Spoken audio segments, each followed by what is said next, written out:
LinkedIn presents.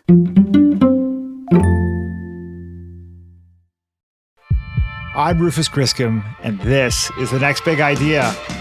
Today, what solving puzzles can teach you about the meaning of life.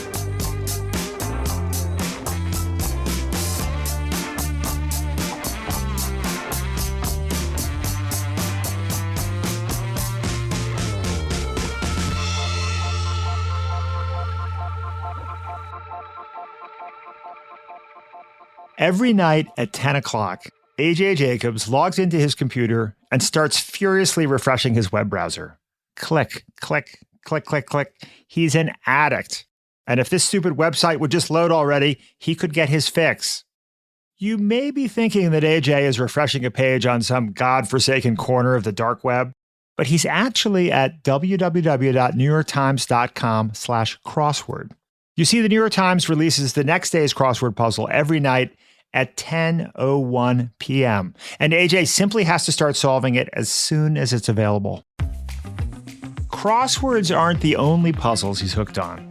Mazes, secret codes, riddles and brain teasers, pangrams, sudokus, jigsaws, and ken-kens. AJ can't get enough. For many people, solving puzzles is a hobby, a way to pass time when they're commuting or stuck inside on a rainy day. But for AJ, puzzles are an obsession, one he's pursued around the globe. From Spain, where he represented the U.S. at the World Jigsaw Puzzle Championships, to Langley, Virginia, where after a thorough background check, he was brought into CIA headquarters to try to crack a secret code. Like I said, he's obsessed. Though obsession for AJ is sort of an occupational hazard. It started almost 2 decades ago when AJ, then a senior editor at Esquire magazine, decided he wanted to become the smartest man in the world by attempting to read the Encyclopedia Britannica from cover to cover, all 44 million words. And guess what? He did it. And then he wrote a book about it. And that book, The Know-It-All, spent several weeks on the New York Times bestseller list. Before long, AJ was cooking up other journalistic stunts. He outsourced his entire life, answering emails, reading aloud to his kids, arguing with his wife, everything to a virtual assistant. He spent a year following every single rule in the Bible. Not content with being the smartest man alive, he decided to become the healthiest by turning himself into a guinea pig for every fitness and diet fad he could find, from stroller sizing to extreme chewing. These fanatical and faintly absurd self-improvement projects may seem like gimmicks, and to a certain extent, they are. But beneath the silly surface, there's a serious mission. AJ doesn't commit ridiculous acts of self-experimentation just to amuse his readers. He does it because he believes that in the end, he'll be able to look back on his exploits, come to a few conclusions about what actually improved his life, and turn those conclusions into lessons that might help you improve yours. Consider his devotion to puzzling. You don't need to do the New York Times crossword puzzle as soon as it's available or travel to Europe to race people at solving jigsaws. But in his new book, The Puzzler, AJ says that if you can master the puzzle mindset, a mindset that prizes cognitive flexibility and outside-the-box thinking, you can live a better life. In today's episode, he's going to tell you how to do it. AJ and I went to school together, and we've been friends for more than 20 years. I adore his writing. I love the way he thinks. He's one of the funniest people I know, but I must confess, I'm not a puzzler. Like all of humanity, I was into Wordle for about 3 weeks, and then I kind of lost interest, like I always do with puzzles. I don't know, I like them, but I don't love them.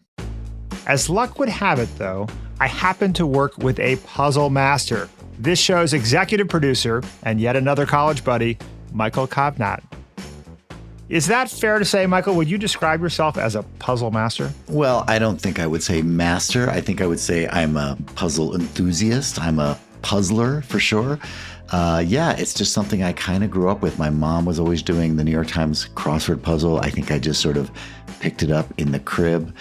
And I've always been a little embarrassed about it. It felt like an uncool aspect of my personality. So I was very happy to find AJ's book and discover this whole world of puzzlers out there. And yeah, really exciting stuff for me. Well, I think you're being modest. I still think you're a puzzle master in my mind. And I think, Michael, given your fondness for the subject matter, I think it'd be great for you to take on the hosting duties for this one. What do you think? Well, Rufus, if called upon, I will serve. I'd be happy to. Fantastic. Well, Michael, while you interview AJ, I'm going to go take a crack at today's Wordle. Okay, it's a deal.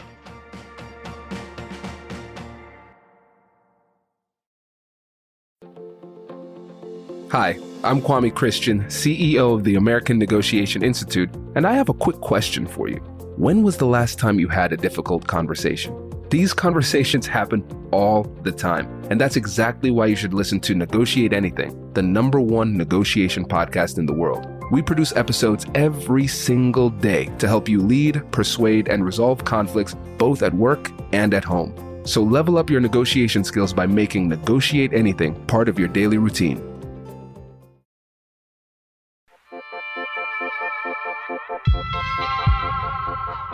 AJ Jacobs, welcome to the Next Big Idea podcast. Thank you, Michael. I am delighted to be here.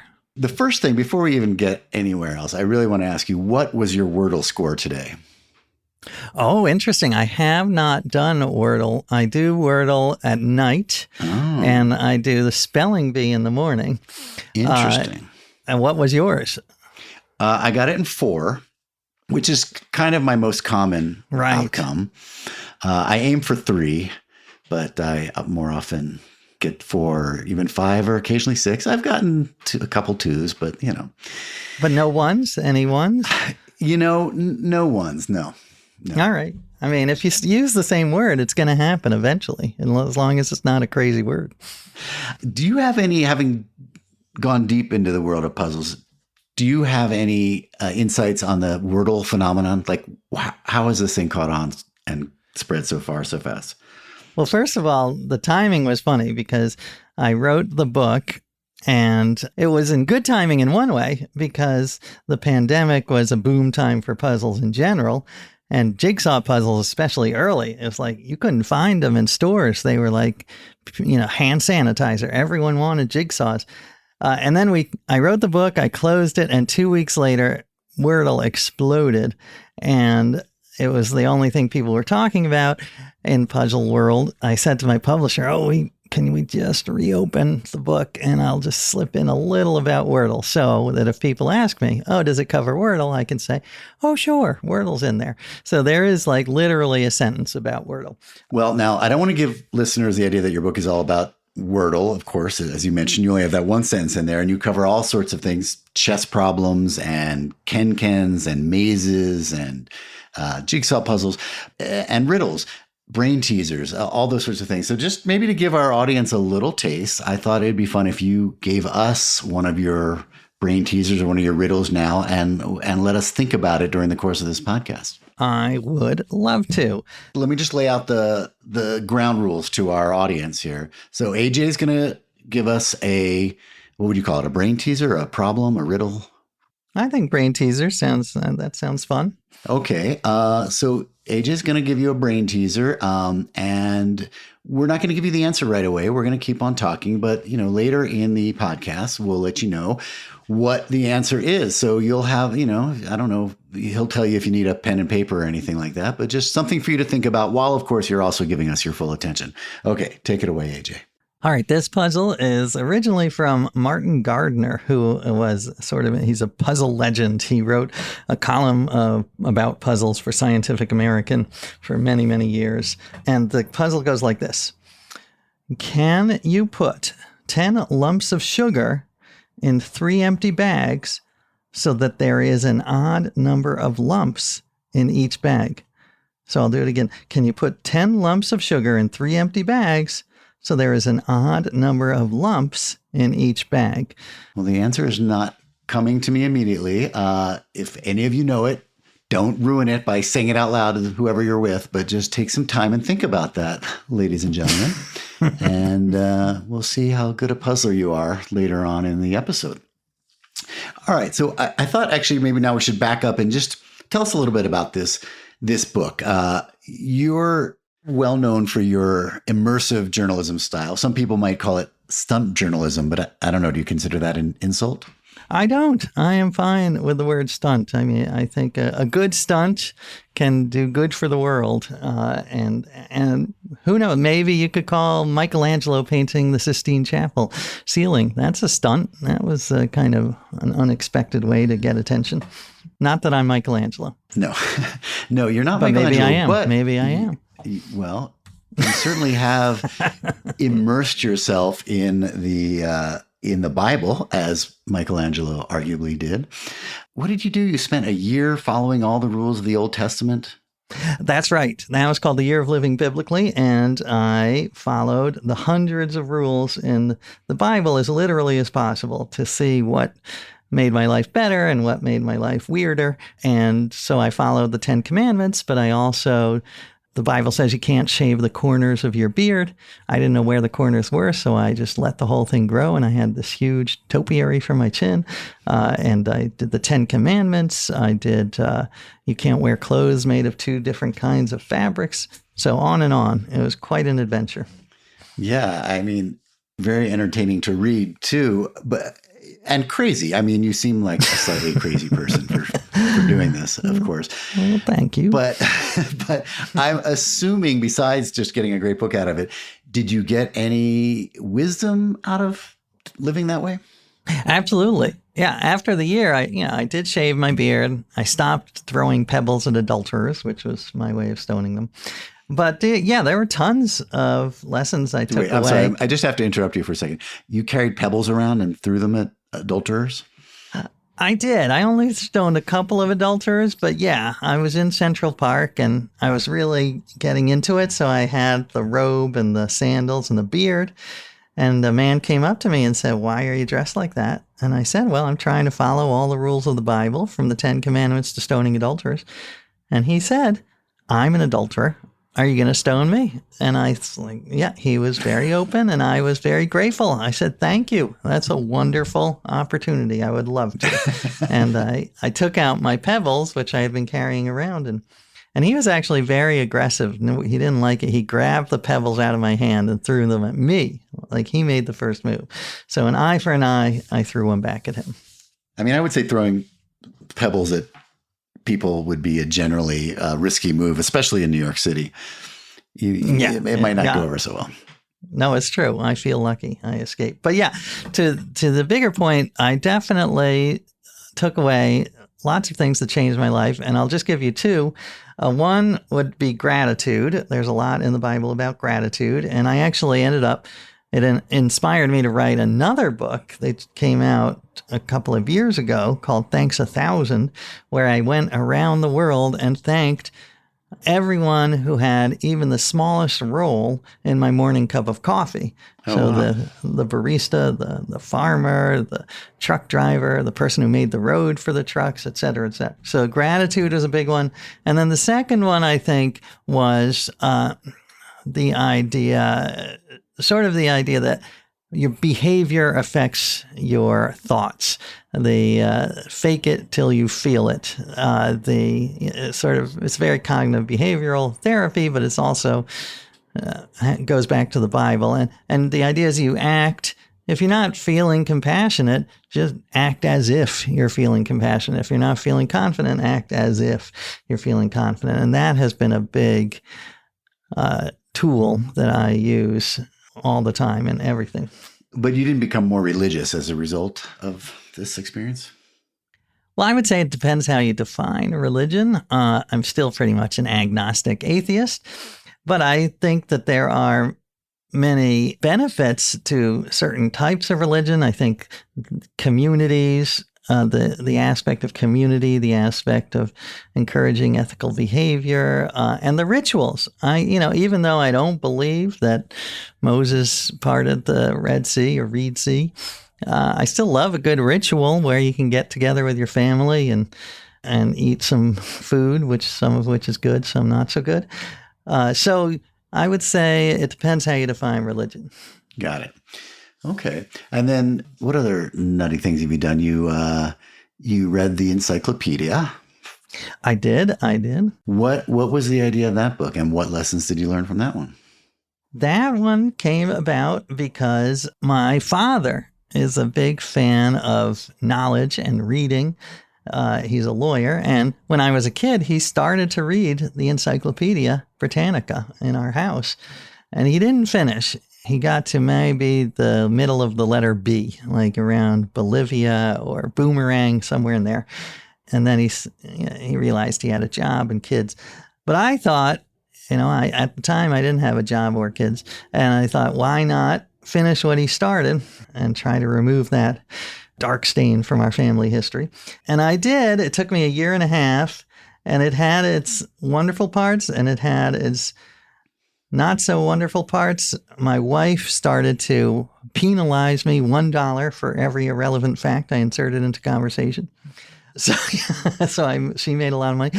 I will say, it filled me with a lot of useless information, but also some wisdom. So the useless information, which unfortunately are things I can't get out of my brain because I think the human brain does latch on to bizarreness. So things like, that opossums have 13 nipples, or Rene Descartes had an obsession with cross-eyed women, the philosopher Rene Descartes. These things are stuck in my brain. And now I give them to you. Hopefully they'll be stuck in your brain. But the bigger wisdom was that the encyclopedia has all of human history. And I came away believing that the good old days were not very good. I mean, I think Steven Pinker has a point that the world has gotten better, that violence has decreased, that lifespan has increased. And yeah, you just see what life was like back then. Even the section on surgery and surgery before anesthesia. I mean, whenever I'm having a bad day and the Wi-Fi doesn't work or whatever, I just say those 3 words, surgery before anesthesia. Just remember, you've had surgery and be grateful. And of course, that's not to diminish that we have tons of work to do and there's huge problems and some things are getting much worse, but we have made progress as a species. Well, just one more of your previous books before we get back into puzzles. Drop Dead Healthy. What was going on there? I was in terrible shape, and I was what they call skinny fat, which is sort of the snake that swallowed a goat type body.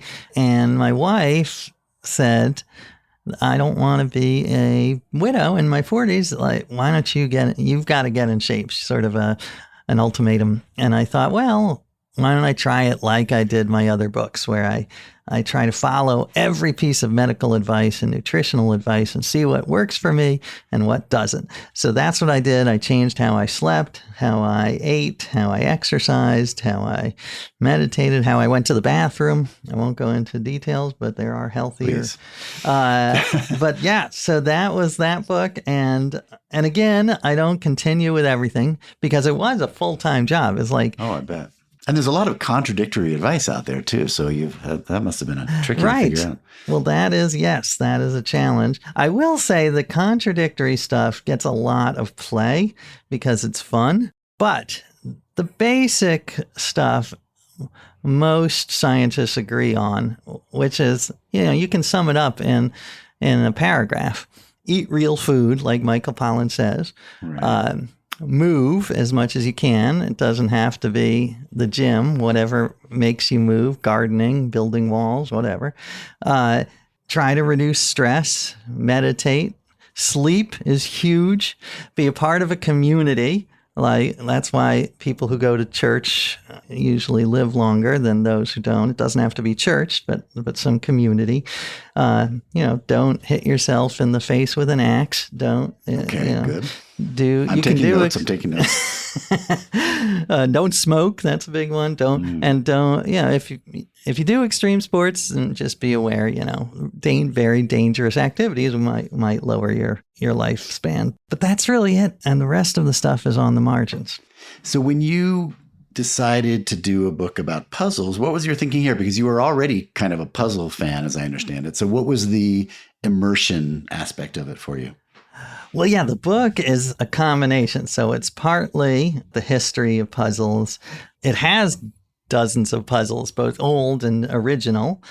And it's got adventures, which I loved. That's the immersive part. So that's going around the world. I went to Spain and represented the United States in the World Jigsaw Puzzle Championship. That's and amazing. I did not do well for my country. I'm sorry, but I had a great time. I went to the CIA headquarters. I played chess puzzles with Gary Kasparov. So that was the immersion part. And I guess for most of my books, I need two things before I write a book. One is the structure. So, for instance, the health book, I structured it by body part, how to have the healthiest heart, stomach, lungs, whatever. Then this book, I structured by different types of puzzles. So, as you read them off earlier, but riddles and crosswords, but also genres I knew nothing about, like Japanese puzzle boxes, which are huge. Like, they are a cult. People pay tens of thousands of dollars for these beautiful wooden works of art that are impossible or near impossible to open. So that was the structure. And then the other, I needed a sort of a starting, a reason to go on the adventure.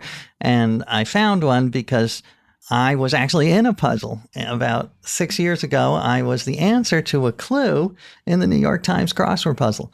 What an honor. It was. I thought so, at least. It was author A.J. Blank. A.J. Jacobs was the answer. And I was feeling great. But then my brother-in-law, he emailed me, and he did congratulate me. I want that to be clear. But he also at the end said, well, you should know that you were in the Saturday puzzle. And as you know, Michael, the puzzles get harder throughout the week, and Saturday is the hardest. So all the answers are totally obscure. You're not supposed to know the answers. So his point was kind of, this is not a compliment. You being in this puzzle is proof that you are totally obscure. So then I was like, oh. So then I kept doing the puzzle every day, hoping to be in an earlier. And finally, like 4 years later, I actually did appear in a Tuesday puzzle, but only because I told my tale of woe on a podcast, and a New York Times crossword puzzle maker decided to have pity on me and put me in the Tuesday puzzle. So I didn't belong there, and he was very clear about that. But I was like, all right, so this is a good way to kick off my puzzle adventure. And you also tried to do, as part of this, some of the hardest versions of each category of puzzle. Was that part of the idea too? Right. I love a good challenge. So this was sort of like my Mount Everest, and some of them are crazy and some remain unsolved. There's a famous one at the headquarters of the CIA. It's this sculpture that's over 30 years old, and the sculptor and the cryptographer put a secret code, a secret cipher on the sculpture. It's thousands of letters, but no one knows the full translation. And people are obsessed. Like, there's an online community of thousands of people. Every day I get emails. Oh, I think I cracked it. It's, it has to do with Moby Dick or the Windtalkers from World War II. And it's just delightful and weird. And I loved it. And I got to go to the CIA and see it in person. And they gave me all of these jobs to do, like check out the grass and see if there's a pattern in the grass, and look at the screw on the second panel. So it was hilarious. I did not solve it, but I felt the reason to do the hardest is I often find taking something and trying to do the extreme version, you get a takeaway. So in doing the hardest version, I challenged myself, and I was able to have takeaways and strategies for thinking that helped me in my life and helped me with solving actual puzzles that I could handle. Yeah, that's great. I want to get into some of those takeaways in a moment. But this point about the difficult puzzles is interesting because as a puzzle doer, obviously, you're looking for that sweet spot. If a puzzle is too hard, it's just not fun. It's just frustrating, right? There's kind of an ideal level. Right. The guy, I collaborated with this guy who made the original puzzles for the book. And he said, yeah, there's nothing easier than making an impossible puzzle. And that's no fun. Like you say, the phrase he used was sweet spot. And I think that's actually, I'm almost positive you've had him on the podcast, Paul Bloom, yes, the Yale psychologist. So I interviewed him because he had written a book on, I think it was called The Sweet Spot. And it was all about Yeah. Why do we try to do hard things like run marathons or do crossword puzzles? And it is because we are wired that way. We are wired to want to solve problems. Obviously, it was helpful. The first puzzle was, what can I eat? Who can I mate with? Those are puzzles. But so, getting this dopamine rush when you come up with a solution is very important for our survival. And using that drive, the puzzle instinct, and using it for fun has been around for millennia because it's a way to practice. It's a way to practice problem solving. I think you quote someone as saying, evolution wants us to solve things. Yes, of course, because that's how we get food. And luckily, it's gone beyond that. It's how we got the mRNA vaccine. It's how we got electric cars. And I think we have got huge problems. And luckily, we have this instinct to want to solve them. But I think it's very helpful to frame them as puzzles. There's a quote I love from Quincy Jones, the music producer, he said, I don't have problems, I have puzzles. So the way he frames life is as a series of puzzles. And I find that wonderful. I find it very empowering because the word problem is very, it feels thorny and off-putting and intractable, whereas puzzles is like solution-oriented. It sounds fun, almost playful. And it's like, let's roll up our sleeves and solve these puzzles. And I think if we frame big problem like the environmental crisis as a puzzle, let's solve the puzzle of how to stop climate change. That is much more inspiring to people, I think, than calling it a crisis. Yes, I love that quote from Quincy Jones. I've been trying to apply that to my own problems or puzzles, and I'm curious about how you've used it in your personal life. What are some personal situations that you've encountered that you've tried to reframe as puzzles instead of problems in your life? Sure. Well, I'll give you two. One is trying to reframe conversations as puzzles or debates as puzzles, because as you might have noticed, we are in a very tribal situation, very polarized society, culture war. So I try to remember this little mantra, don't get furious, get curious. So if I'm talking to someone from the other side of the political spectrum, I will try to frame it as a puzzle instead of a war of words. What do we really disagree on? It's almost like a mystery. What evidence is there that would change her mind or my mind? If we can't find that, where can we go from here? So framing the culture debates as a puzzle, I think, is much more productive. First of all, it's more pleasant, and it's just more, you're going to, if you're looking for solution-oriented and to ways to make the world a better place, I do think that this is a much better strategy. All right, so that's don't get furious, get curious. You also shared with us this idea of chopping a problem into bits. That's a strategy that you learned from the puzzling. Can you say more about that? Yes, I love this. And it comes in handy, not just in puzzles, but in life. And there's a good example of this is a genre of puzzles called Fermi problems. And it's these logic problems that Google is supposed to use in job interviews. Is questions like, how many piano tuners are there in New York City? And you have to estimate the size of something you know nothing about. And actually, in terms of solving these, here another, I'm sure you've had him on the podcast, David Epstein, who wrote Range. Yes. I love that book. And he talks a lot about Fermi problems. And the way to solve them is don't just take a wild guess, because you'll probably be wrong by orders of magnitude. So instead, just break it down. So think, how many households are there in New York? What portion of them have pianos? How often are pianos tuned? How many homes can one tuner reach in a day? And then you work it out step by step, and you're going to get an answer that's not going to be totally accurate, but it's going to be much more accurate than if you just take a wild guess. So he calls that a really important tool in his conceptual Swiss Army kit. And I love that too. And in my life, I try to break things out into little sub-goals is one way I use this. So if I know I have to walk on my treadmill for an hour. So I'll break it down into the sub goals of like, I got to put on my sneakers. I can do that. And then the next goal is I'm not going to think about the big picture. I'm just going to think of the little parts. Next is I'm going to step on the rubber belt maybe for just a minute. And I can do that. And then when you solve these little problems, you're on the treadmill and you're there for an hour. And so that is breaking things down into small chunks that we can handle is so crucial. I think you said this applies to book writing too, right? I mean, writing and publishing and promoting a book, I mean, these are all puzzles if you think about it. Do you use this puzzle mindset to do your own writing? Oh, yeah. I mean, if I tried to think of a book as a single monolithic, hunk of prose, I would never get anywhere because it's too intimidating. It's too big. So I break it down. Here are the chapters. And then within the chapter, I break it down. Here are the 3 ideas I want to tell. Here are the 2 stories I want to tell.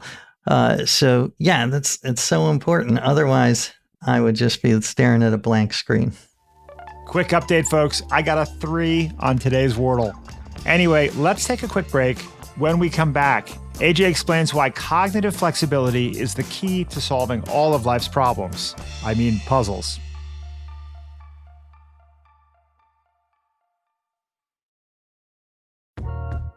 Hi, I'm Jonathan Fields. Tune into my podcast for conversations about the sweet spot between work, meaning, and joy.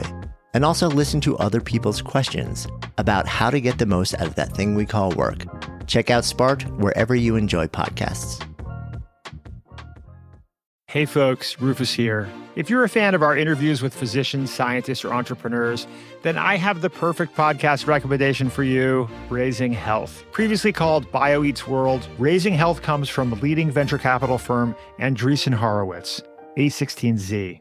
Each episode, Raising Health dives deep into the heart of healthcare, biotech, and AI with A16Z general partners. Along the way, they explore the real challenges and opportunities in health and biotech entrepreneurship. Not to mention, you'll hear raw insights and actionable advice from notable guests like Omada CEO and co-founder Sean Duffy, and AI expert and Incitro CEO Daphne Kohler. Don't miss out. Follow Raising Health wherever you get your podcasts.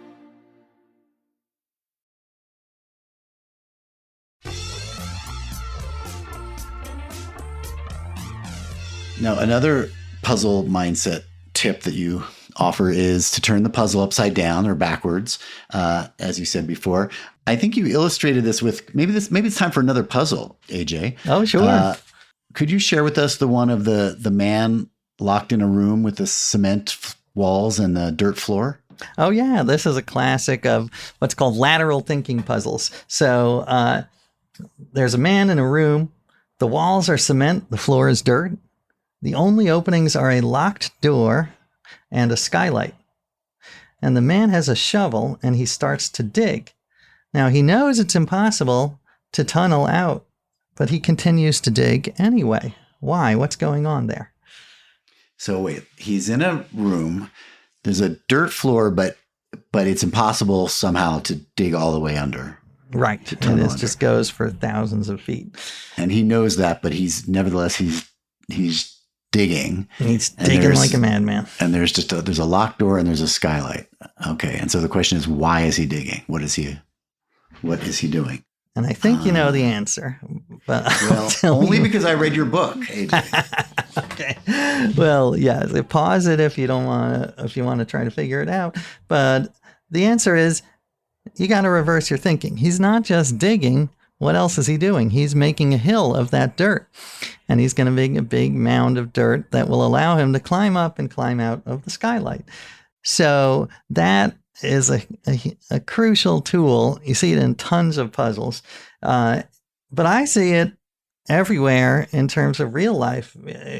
The assembly line, the revolutionary assembly line is the idea is, what if the car parts move to the workers instead of the workers moving to the car parts? That was, a totally opposite way of looking at it. Or even something as literal as the Heinz ketchup bottle that certainly I use, the one where it's got the lid on the bottom so that when you open it, the ketchup is already there and you don't have to do that thumping exercise. My old boss at Esquire magazine used to bring the Heinz ketchup bottle to meetings and say, we've got to think like this about magazines. It was his favorite metaphor for an interesting solution. I like that. You also offered us the tip of be supremely flexible. Maybe you could say more about that. And this idea, I think it taps into another idea you have in the book of, I think you call it the way of the eraser.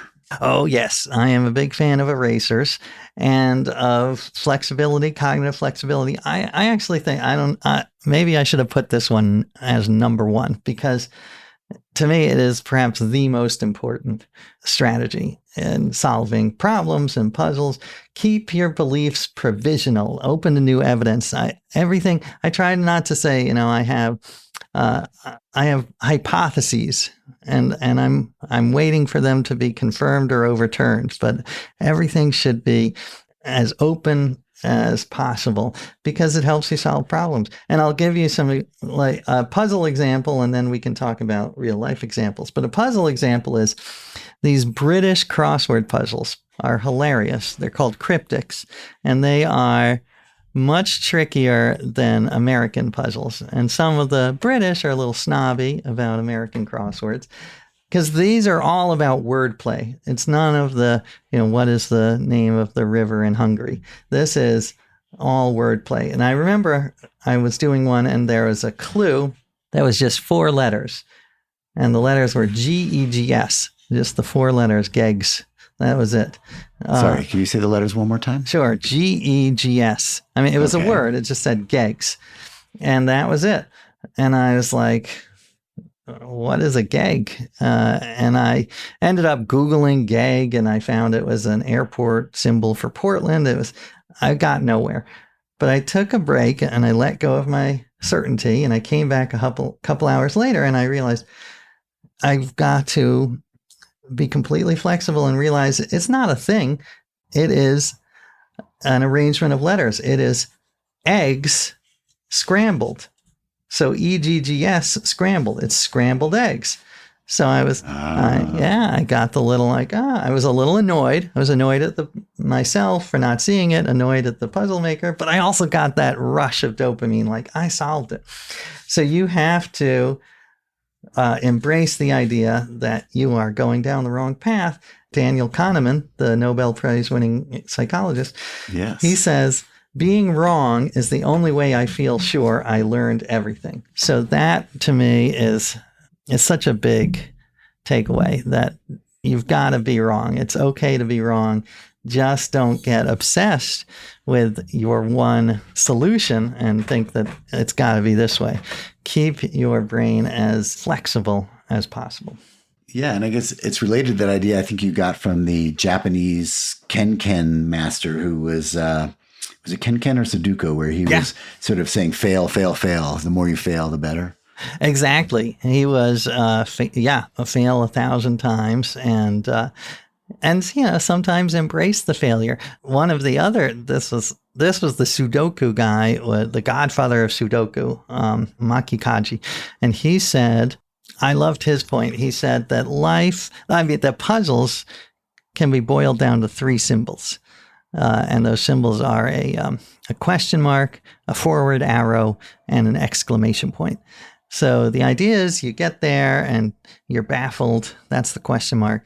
The arrow is you trying all these different solutions and ideas and being flexible. And then the exclamation point is the aha moment when you get that dopamine hit and figure it out. But he said, he was very wise.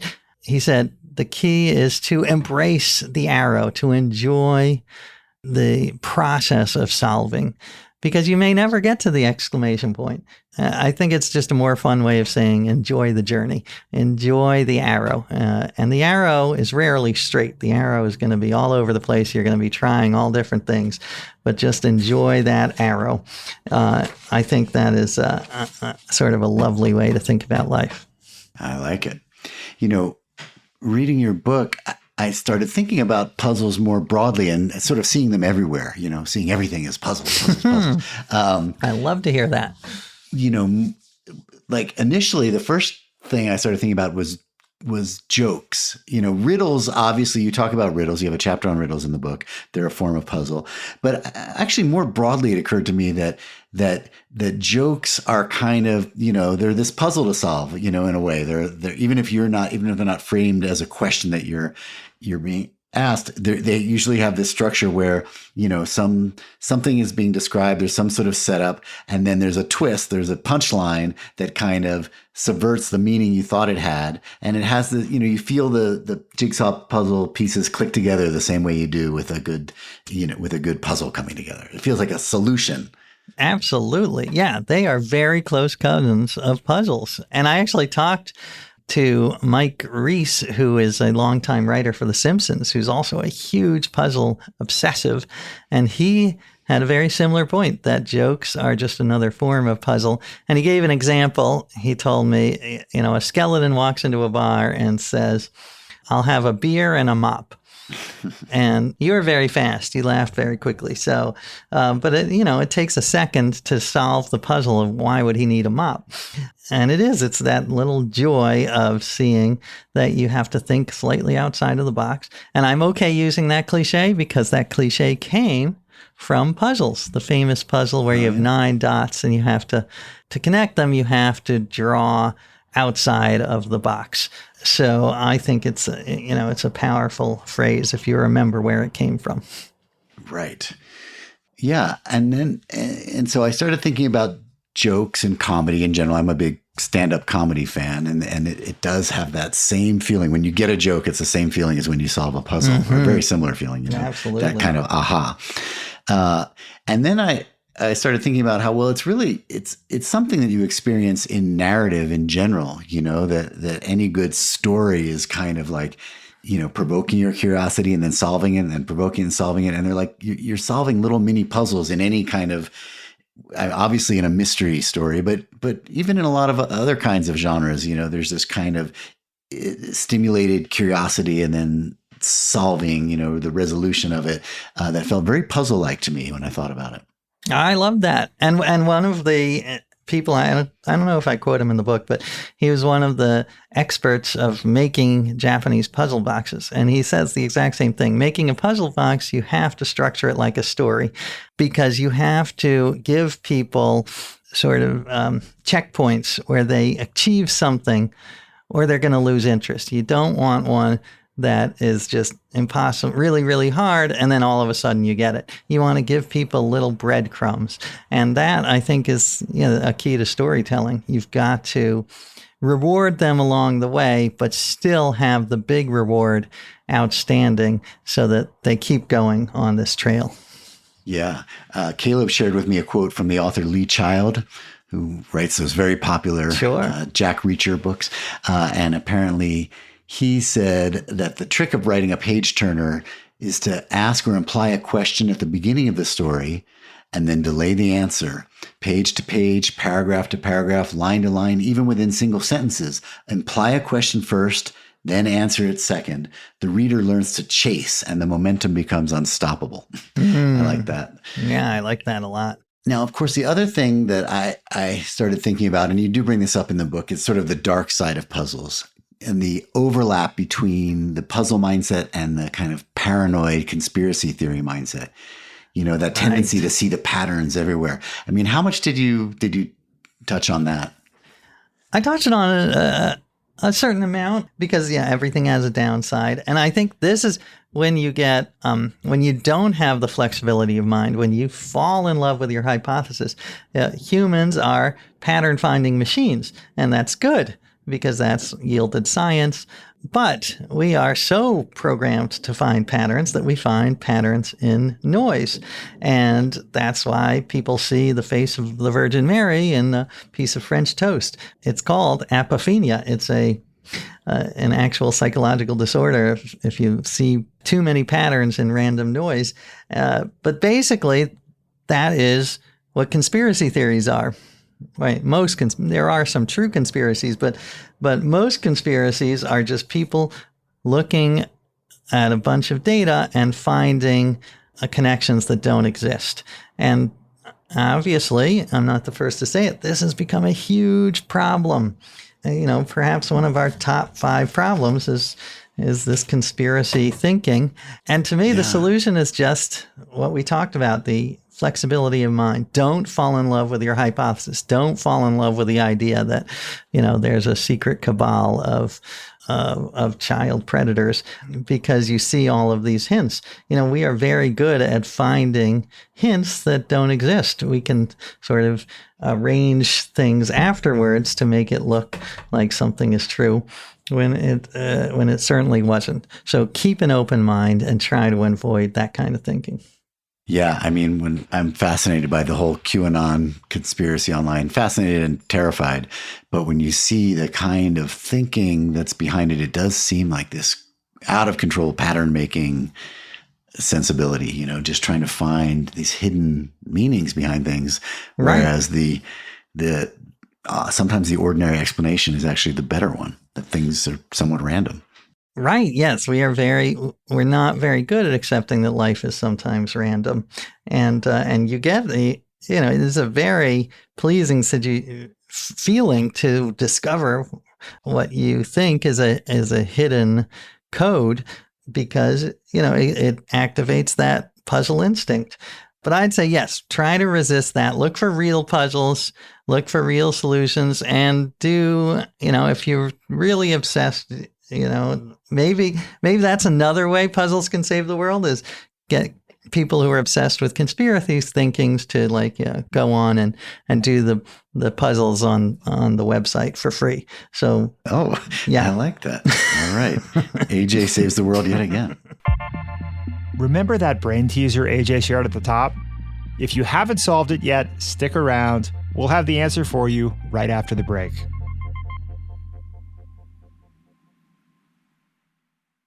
Here's a stat I heard recently. Tell me if this resonates with you. The vast majority of Americans, 81%, say they don't read as much as they want to. But get this, the same folks say they only need to do 15 minutes of reading to feel like they accomplished something. So, okay, most Americans don't read as much as they'd like to, but they think they could solve that problem in just 15 minutes. But let's get realistic. How much can you really read in 15 minutes? A few pages of a book, a short magazine article, maybe a kitchen appliance instruction manual? Well, what if I told you could read a whole book, in 15 minutes or less? In fact, you don't even have to read it. You can listen to it while you're doing the dishes, weeding the garden.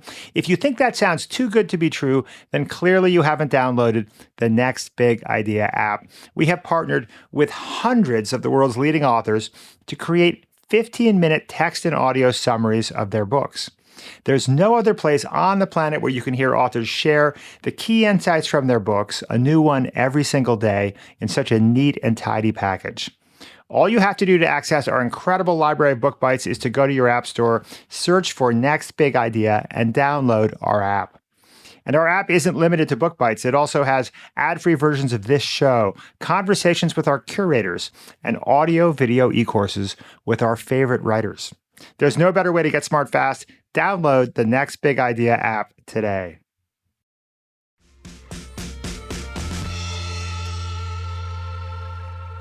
So, AJ, earlier on in the podcast, you asked us a riddle, gave us a brain teaser. Could you repeat that for us and then reveal the answer? I would love to. All right, here is the exclamation point at the end of that arrow that we were talking about. So the puzzle again is, can you put 10 lumps of sugar in 3 empty bags so that there is an odd number of lumps in each bag? So how do you do it? Well, there are several solutions to the problem, but they all use the same gimmick, the thinking outside the box gimmick, which is to put bags inside other bags. So here's one example. You put 7 lumps of sugar in one bag, put that bag to the side. Now take the other 2 bags, put 2 lumps of sugar in one, 1 lump of sugar in the other, put the bag with 1 lump of sugar inside the other bag. And now you've got your solution, because now you've got a bag with 7 you've got a bag with 1, and then you have another bag with 2 and 1. You've got 2 in the bag, but it also contains the other bag with 1. So now you have 7 and 3. So 7, 3, and 1. All bags contain an odd number of sugars. So I love that. I love that. Thank you, Martin Gardner. Yeah, that's some real lateral thinking required for that one. Exactly.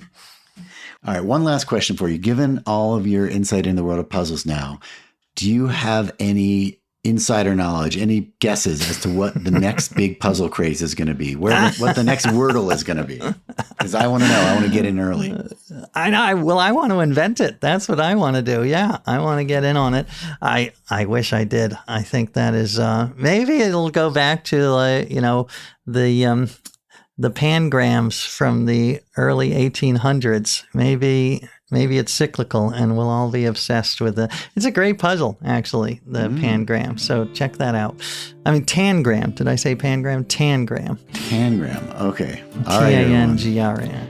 That's your homework assignment. Go check out tangrams. AJ, thank you for being on The Next Big Idea. Really enjoyed talking to you and looking forward to your next immersive stunt, whatever it will be. Wonderful. Thank you, Michael. It was a pleasure. That was our executive producer, Michael Kovnat, speaking with author AJ Jacobs about his new book, The Puzzler. You can grab a copy wherever books are sold, including in the Next Big Idea app. And while you're there, check out AJ's Book Bite, where he shares the 5 key insights from The Puzzler in just 13 minutes and 11 seconds. Search for Next Big Idea in your app store today. If you enjoyed this show, we would be tickled pink if you'd leave us a rating and review on Apple Podcasts, Spotify, or wherever you're listening right now. You can also join the conversation on LinkedIn. Just follow me, Rufus Griscom, and subscribe to the Next Big Idea newsletter. Today's episode was written and produced by Caleb Bissinger. Sound designed by Mike Toda. The brilliant team at the LinkedIn Podcast Network always gets a higher Wordle score than we do. I'm Rufus Griscom. See you next week.